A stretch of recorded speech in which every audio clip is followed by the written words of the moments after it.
ఓం మహాగణాధిపతయే నమః. ఓం గురుభ్యో నమః. ఓం శ్రీమాత్రే నమః. పరమేశ్వర స్వరూపమైనటువంటి జ్యోతిష, వాస్తు మరియు ఇతర అనేకమైనటువంటి శాస్త్రములను మనకు అందించినటువంటి మహర్షులకి నమస్కారం. హయగ్రీవ హయగ్రీవ హయగ్రీవేతి యో వదేత్ తస్య నిస్సరతే వాణి జహ్నుకన్యా ప్రవాహవత్. అరుణాం కరుణాతరంగితాక్షీం ధృతపాశాంకుశపుష్పబాణచాపాం అనిమాదిభిరావృతాం మయూకైః అహమిత్యేవ విభావయే భవానీం. శ్రీమాత్రే నమః. ప్రేక్షకులకి ఆ లలితాంబిక అమ్మవారి యొక్క అనుగ్రహం పరిపూర్ణంగా కలగాలని మనస్ఫూర్తిగా కోరుకుంటూ మనం ఈరోజు చెప్పుకోబోయే టాపిక్ ఏమిటంటే 19వ తేదీ నుంచి శుక్రుడు గురువుతో కలుస్తున్నాడు, వృషభ రాశిలో ఉన్న గురువుతో. కాకపోతే ఈ రెండు గ్రహాలు కూడా అస్తంగత్వ దోషంలో ఉంటున్నాయి. అయితే ఎప్పుడైతే ఈ అస్తంగత్వ దోషంలో ఈ యొక్క రెండు గ్రహాలు ఉంటూ మరలా ఈ కుజరాహువులు కలయిక ఉన్నప్పుడు ద్వాదశ లగ్నాల వారికి, ద్వాదశ రాశుల వారికి, లగ్నం తెలిస్తే లగ్నం నుంచి చూసుకోండి, లేదా రాశి కనుక తెలిస్తే రాశి నుంచి వీరికి ఎటువంటి ఫలితాలు ఉంటాయి, ఏ పర్టికులర్ అంశం మీద కాస్త జాగ్రత్తగా ఉండాలి అనేటువంటి విషయాలు తెలుసుకుంటూ, అదేవిధంగా అసలు జాతక చక్రం లేదు, లేదా నా దగ్గర ఎటువంటి నక్షత్రం తెలియదు కానీ పరిస్థితి ఇలా ఉంది అని అనుకునేటప్పుడు అమ్మవారి యొక్క నామాలలో ఏ నామాన్ని మీరు స్మరించినట్లయితే అద్భుతంగా ఉంటుంది అనేటువంటి విషయాన్ని మనం ఇప్పుడు తెలుసుకుందాం. ధనుర్లగ్నము, ధనుస్సు రాశి. ధనుసు లగ్నం వారికి ప్రత్యేకంగా ఇన్బిల్ట్ యోగమే సర్వసాధారణంగా వాళ్ళకి ఏదైనా శుక్ర మహాదశ వచ్చినా, శుక్రుడు లేదా గురువు ఏదైనా గ్రహం 6వ స్థానంలో ఉండి ఆ మహాదశలు వచ్చినా సరే ఇక్కడ కలిగేటువంటి ఇన్బిల్ట్ యోగం ఏమిటి అంటే ఇట్స్ వెరీ క్లియర్. వీరికి వివాహ సంబంధించిన విషయంలో డిస్టర్బెన్స్ ఇస్తూ ఉంటుంది. అయితే ఇప్పుడు పర్టికులర్గా 6లో అధిక గ్రహాలు ఉన్నాయి, అంటే 3 గ్రహాలు కలిసి ఉన్నాయి. కాబట్టి ధనుర్లగ్నంలో జన్మించానండి అనుకునేటువంటి వారు ఈ సంవత్సరం పూర్తిగా జాగ్రత్తగా ఉండాలి. ఒకటి. రెండవది, సంవత్సరం అనే కాకుండా ఈ పర్టికులర్గా శుక్రుడు 6లోనే ఉంటూ అస్తంగత్వ దోషంలో ఉంటున్నాడు. కాబట్టి గతంలో ఆల్రెడీ కొన్ని వివాహ సంబంధించిన విషయంలో కొన్ని డిస్టర్బెన్సెస్ జరుగుతున్నాయండి అనుకునేటువంటి వారు పంచమాధిపతి అంటే మీ కుజుడు రాహుతో ఉండి 4వ స్థానంలో ఉన్నందుకు ఒక్కోసారి ఏమవుతుందంటే భార్యాభర్తల మధ్యని అసలు అది పెద్ద విషయం ఉండదు. ఒక్కోసారి సమ్ టైమ్స్, నేను అన్నిసార్లు అనట్లేదు, కానీ దాన్ని వీళ్ళు అవమానంగా ఫీల్ అవుతూ ఇది ఇలా జరిగింది కాబట్టి పర్టికులర్గా ఈ యొక్క అంశంలో ఈ కాంబినేషన్ ఏదైతే ఉందో ఇలా జరిగినందుకు నేను ఇలా ఫీల్ అవుతున్నాను, సో దీన్ని ఎట్లా తీసుకోవాలి అనేటువంటి దీంట్లోకి వెళ్తూ ఉంటుంది ప్రభావం అనేటువంటిది. కాబట్టి కొన్నిసార్లు అవమానంగా ఫీల్ అవ్వడము, గిల్ట్గా ఫీల్ అవ్వడం వల్ల నా యొక్క పరువు పోయింది అనేటువంటి భావనతో కొన్ని అగ్రెసివ్ నిర్ణయాలు తీసుకుంటారు ఈ సమయంలో. బికాజ్ ఆఫ్ శీలస్థానము అంటారు ఆస్ట్రాలజీలో, జ్యోతిష్ శాస్త్రంలో. ఆ శీలస్థానంలో కుజరాహులు కలిసి ఉన్నారు. దీనివల్ల ఏమవుతుంటుందంటే మీరు తీసుకునే నిర్ణయాల మీద, మీరు పెట్టే ఇన్వెస్ట్మెంట్స్ మీద, మీరు కొంతమందితో కలిసే కలయిక వల్ల ఇది ఏమవుతుందంటే మీ యొక్క వివాహ జీవితం మీద దీని ప్రభావం చూపిస్తుంది. ఎవరికైనా అప్పులు ఇవ్వడం, బికాజ్ ఆఫ్ 6th హౌస్లో ఎప్పుడైతే గురువు శుక్రుడు కలిసి ఉండి రవి ద్వారా అస్తంగత్వ దోషం ఏర్పడిందో ఇది అప్పులు ఇవ్వడం ద్వారా, అప్పు తీసుకోవడం ద్వారా ఈ కాంబినేషన్ ఏర్పడుతుంది. కాబట్టి ఈ పర్టికులర్ అంశం అనేటువంటిది ఈ యొక్క విషయాల మీద ప్రభావం చూపిస్తుంది. అయితే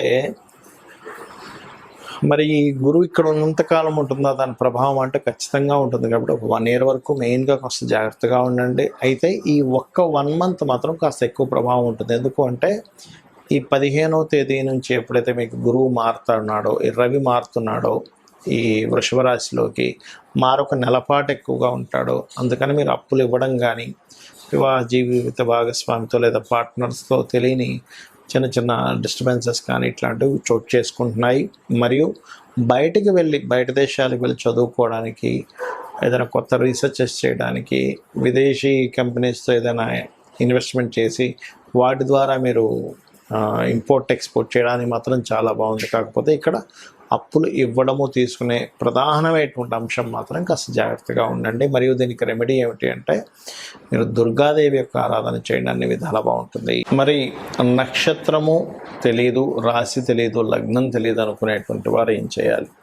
ఇప్పుడు ఉన్నటువంటి గ్రహస్థితి ఏదైతే ఉందో ఇది పర్టికులర్గా యూనివర్సల్గాను ఒక రకమైనటువంటి ప్రభావాన్ని చూపిస్తుంది అండ్ మనుషుల యొక్క జీవితాల్లోనూ ప్రభావం చూపిస్తుంది. ఏమిటది అంటే మనకి ఈ సంవత్సరం క్రోధినామ సంవత్సరం అవడం వల్ల కుజుడు ప్రభావం అని చెప్పుకున్నాం. అయితే ఈ కుజుడు జలరాశుల్లో రాహుతో కలిసి ఉన్నందుకు, అది కాకుండా మనకి రవి యొక్క ప్రభావం అంటే ఎండలు విపరీతంగా వస్తూ సడన్గా వర్షాలు పడడం అనేటువంటిది మనం ప్రకృతిలో ఏదైతే చూస్తున్నామో అదే ఎనర్జీ మనకు చూడండి అంటూ ఉంటారు, బ్రహ్మాండము పిండాండము అంటూ ఉంటారు. కాబట్టి ఆ యొక్క బ్రహ్మాండంలో జరిగేటువంటిది ఎలాగుందో మనిషి యొక్క జీవితంలో కూడా దాని ప్రభావం పడుతూ ఉంటుంది. అంటే ఏమిటి, ఒక్కొక్కసారి ఎమోషన్ అయిపోతూ ఉంటాడు మనిషి, అగ్రెసివ్ అయిపోతూ ఉంటాడు, ఎమోషన్ అయిపోతూ ఉంటాడు, కన్ఫ్యూజన్ అవుతూ ఉంటాడు. బికాజ్ ఆఫ్ డ్యూయల్ సైన్లో ఉన్నాడు కుజుడు. ఎప్పుడైతే డ్యూయల్ సైన్లో ఉన్నాడో మనకి రాహుతో కనెక్టివిటీ వల్ల ఏంటంటే కన్ఫ్యూజన్స్, మనకి యూట్యూబ్లో వచ్చేటువంటి కొన్ని విషయాలు కావచ్చు, కన్ఫ్యూజ్ అవ్వడం ఇట్లాంటివి జరుగుతూ ఉంటుంది. కాబట్టి ఎప్పుడైతే ఈ కుజుడు అగ్రెసివ్ ప్లానెట్ ఎవరైతే ఉన్నారో ఈ రాహుతో కలిసి ఉన్నందుకు అందరూ కూడా వారికి, ఉదాహరణకి ఫైనాన్షియల్ ఇబ్బంది ఉందనుకోండి ఎవరికైనా, ఈ సమయంలో చందన వాటర్లో కలిపి నరసింహస్వామికి అభిషేకం చేయడం ద్వారా మీకు ఫైనాన్షియల్గా ఏదైతే అధిక ఖర్చులు అవుతున్నాయో ఆ యొక్క అధిక ఖర్చుల నుంచి బయటపడడం జరుగుతుంది, గుర్తుపెట్టుకోండి పర్టికులర్గా. అలాగే ఇక్కడ ఎవరికైనా అది అధిక ఖర్చులకి, ఒకవేళ ఫైనాన్షియల్ రిలేటెడ్గా ధనం రావాలి, కొంతమందికి చూడండి ఎక్కడో మనీ ఇరుక్కుపోయి ఉంటాయి. బికాజ్ ఆఫ్ ఈ శుక్రుడు గురువు స్ట్రక్కింగ్ ప్లానెట్స్ అని చెప్పుకున్నాం. అంటే శుక్రుడు గురువు మనీని ఇచ్చే ప్లానెట్స్ స్ట్రక్ అయ్యాయి, అంటే మౌఢ్యంలో ఉండిపోయాయి.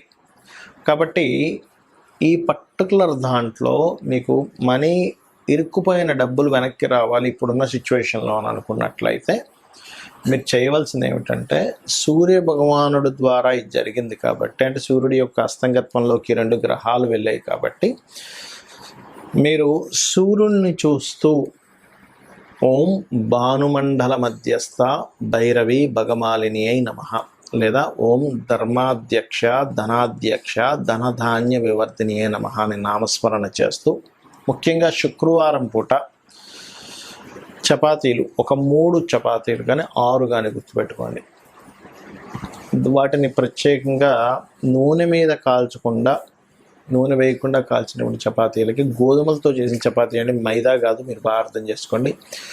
ఆ గోధుమలతో చేసిన చపాతీకి ఒక 3 కానీ 6 కానీ చపాతీలకి తేనె నీట్గా అప్లై చేసి వాటిని చిన్న చిన్న ముక్కలుగా చేసి గోవులకు తినిపించండి.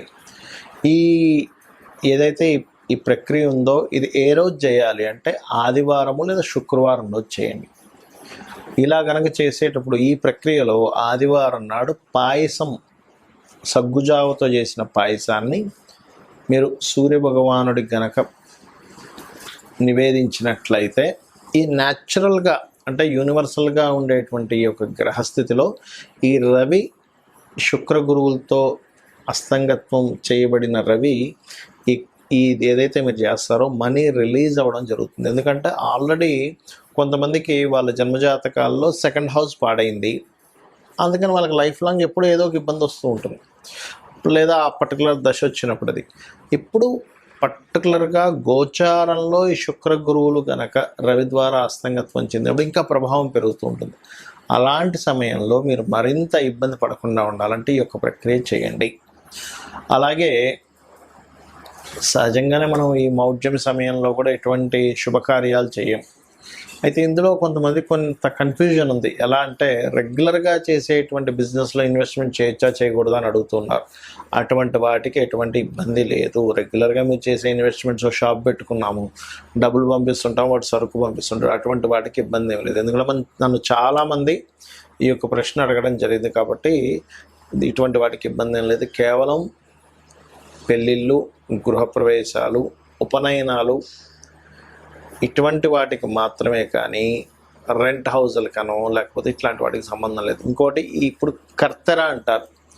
ఈ కర్తెర సమయంలో కృత్తికా నక్షత్రంలోకి రవి ఎంట్రీ అవుతున్నటువంటి సమయం అంటారు మనకి ఈ మే 11వ తేదీ నుంచి.